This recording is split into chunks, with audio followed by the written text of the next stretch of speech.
Hello students, today we will discuss about light reactions.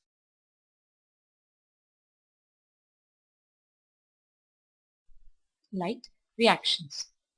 Light reactions are those reactions which takes place in presence of light.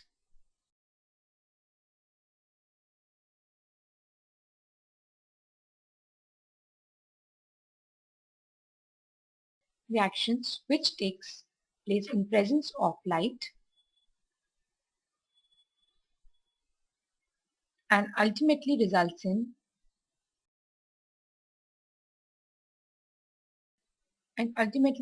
production of energy.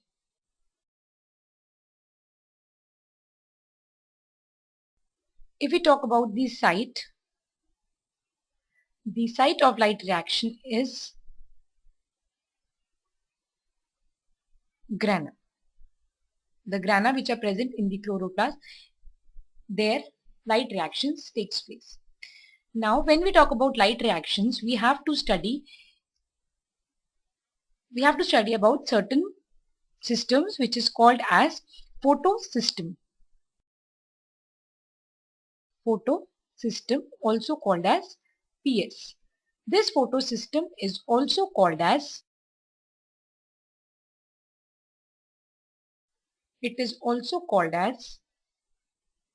light harvesting complex. Also called as light harvesting complex, in other words LHC. This photosystem basically comprises of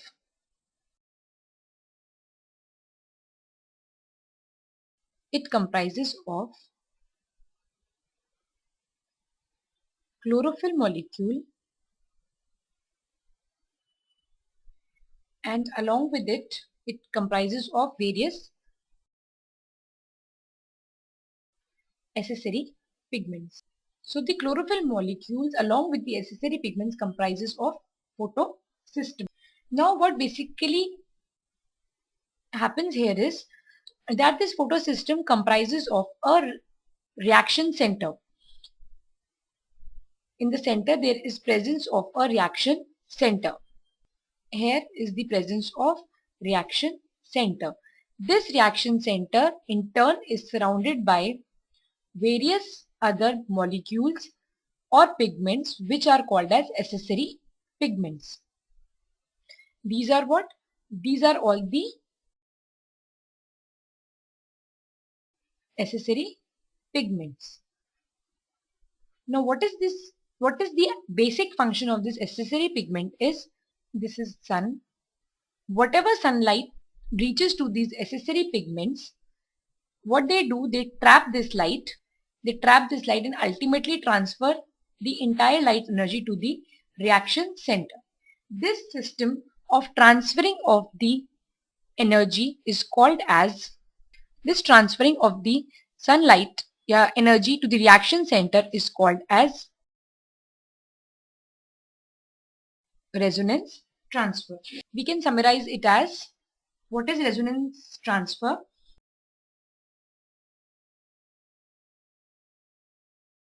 The accessory pigments receive sunlight and transfer it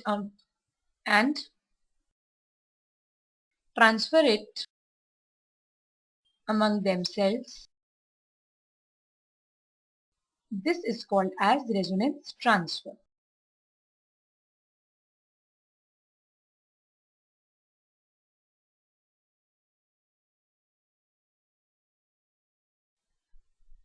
This is called as resonance transfer. Then these molecules get excited and ultimately transfer the energy to the chlorophyll molecules which comprises the reaction center. Why this is called as resonance transfer? Because there is no loss of energy during transfer. So the important thing is that there is no loss of energy. There is no loss of energy during transfer. Now, when we talk about this photosystem, this photosystem is basically of two types. It is PS1 and PS2. That means photosystem 1 and photosystem 2. This PS1, the unique feature of PS1 is that it gets activated at a wavelength more than 680 nanometers. Gets activated at a wavelength above 680 nanometer, whereas PS2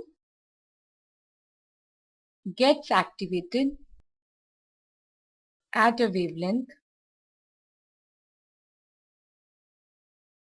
up to 680 nanometers. Now, on the basis of this, the light reaction is basically divided into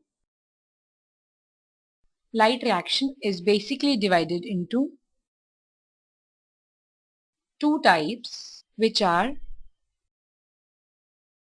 non-cyclic photophosphorylation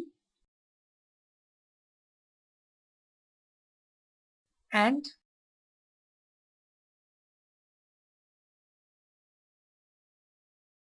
cyclic photophosphorylation.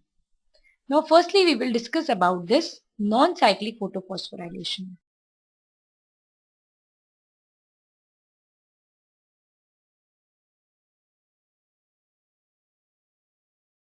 What happens in this non-cyclic photophosphorylation?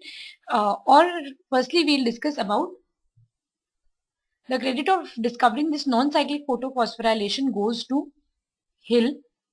A scientist called as Hill discovered it.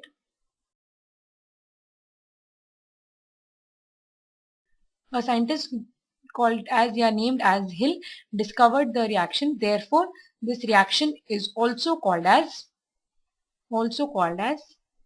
Hill's reaction, or it is also called as Z scheme. In this reaction, both PS1 and PS2 are involved, and end product is gain of ATP and NADPH2. Now in brief we will discuss about this non-cyclic pattern. Here both PS1 and PS2 are involved. So PS2, this comprises of the reaction center. It has accessory pigments, sunlight. So whenever the sunlight is there, it traps the energy and ultimately transfers the energy to this PS2, and this PS2 or the chlorophyll molecule which is present in the center gets activated and it releases a electron. So the first electron acceptor here is pheophytin. The first electron is accepted by a molecule which is called as pheophytin. Then this electron enters into the electron transport system and it goes to various acceptors and it ultimately reaches to a molecule which is called as plastocyanin. From plastocyanin, it goes to PS1. From PS1, this electron further moves into the electron transport system and ultimately, finally, it is accepted by NADP. This is the non-cyclic pattern because the electron is lost by PS2 and it is accepted by NADP. Now what happens is, to bring back this PS2 to its ground state, there is photolysis of water. There is breakdown of water into hydrogen ions, electrons and oxygen. This electron which is released from the photolysis of water goes to the PS2 and it gets satisfied. This hydrogen goes to NADP and it converts it into an energy rich compound, that is NADPH2, and this oxygen is released in the atmosphere.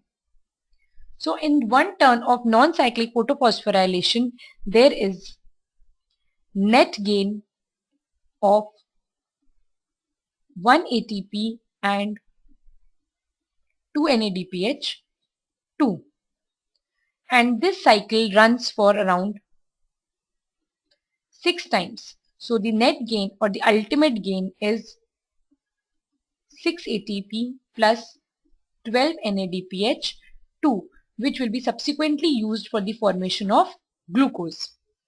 Now if we summarize the light reaction, then the light reaction can be, or this non-cyclic pattern can be divided into 3 basic steps, that is photoexcitation of chlorophyll, second is photophosphorylation, and last is photolysis of water.